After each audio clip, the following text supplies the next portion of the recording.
What's up guys, this is Matt from BISH'S RVs. I'm here with Steve, he's one of our technicians, and today we're going to be showing you how to winterize your camper.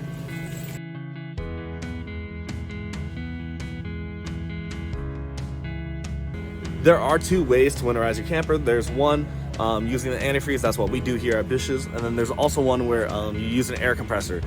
Okay guys, so there's a couple things to consider before you go ahead and winterize your camper. So first off, you need to drain your black and your gray tanks. So in there, that way there's nothing in there when you do go ahead and winterize your camper. Then next, you also want to make sure that you turn off your hot water heater one day before you winterize your camper, so in that way when you do depressurize the system and then unplug it and the water spews out, it doesn't burn you. That's just one safety thing that we recommend here at BISH'S RVs, and definitely something to take into consideration when you go ahead and winterize your camper.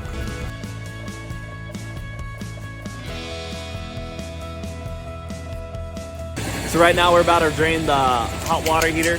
So right now we're going to depressurize the system and then take out the plug, so in that way all the water comes out. Let's take a look. The sea pressure, there's no more pressure on that. Okay, cool. No pressure in the hot water heater. So now all you do is just take your anode rod out.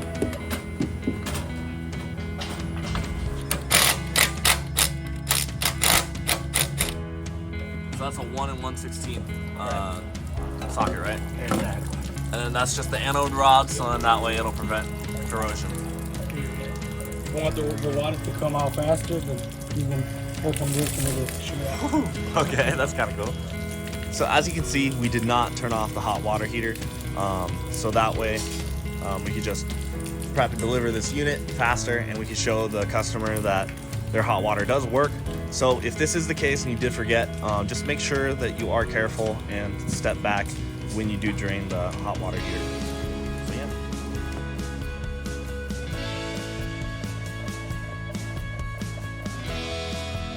So on each side of your camper, you're gonna have these stickers that say your freshwater drain and then your low point drain. So underneath, you're gonna see a valve or like a plug where you're gonna be able to drain your water. So that's the freshwater drain, and then back here you're gonna find your low point drain. It's going to be right there. So, just go ahead and do that. So this is a new camper, so these drains might not have any water in them. But here, let's just open that up.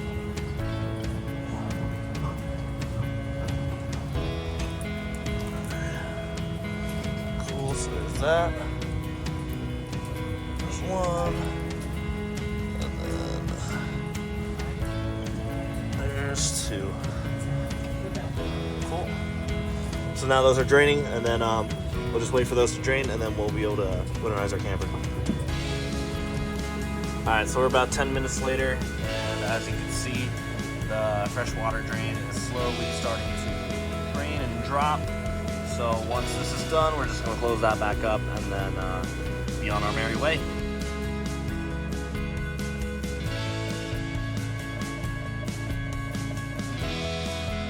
Okay, cool. So we're inside the camper, and here I'm going to give you guys a quick look at the water pump as well as the valves that you need to switch in order to bypass your hot water heater.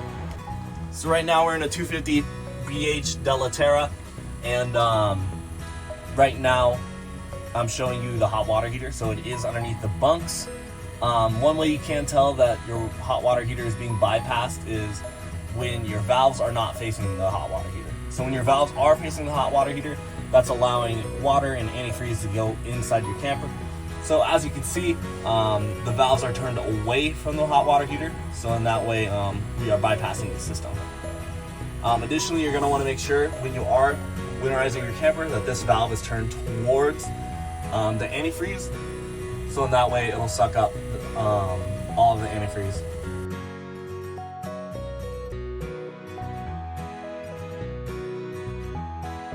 Okay, so before we start running our appliances, we're gonna want to make sure that our water pump's turned on, so in that way the antifreeze can't flow through the system correctly. Cool, so Steve is gonna go ahead and turn on the sink.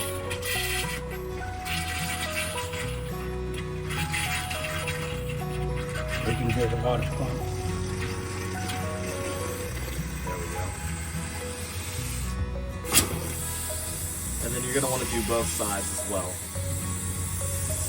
That's pretty good. So there's that. Now for the toilet. And then again, you're gonna want to make sure that you do this for all of your water appliances. Shower.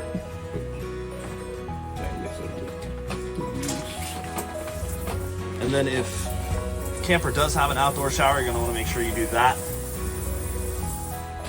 as well. There you go. Okay. And then this one. Nice RC. That's, there you go.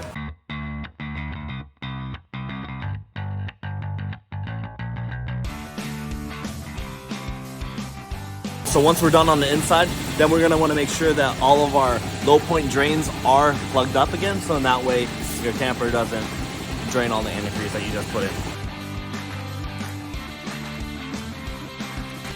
Another thing we recommend here to take into consideration before storing your RV is making sure that you use your battery disconnect.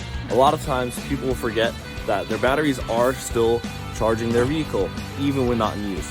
So if you use your battery disconnect, your batteries will stay fully charged and you won't have to worry about them being dead when you take your camper out camping in the spring. Additionally, we want to make sure that you store your camper so that way it is protected from the elements, whether that be like a tarp cover or putting it in storage. You're definitely going to make sure that you protect your asset in your RV at all times from the weather. Hey guys, I just showed you how to winterize your camper. I've been Matt from BISH'S RVs. Make sure to like, comment, and subscribe. Let me know what you guys want to see in the future. And as always, have a great day.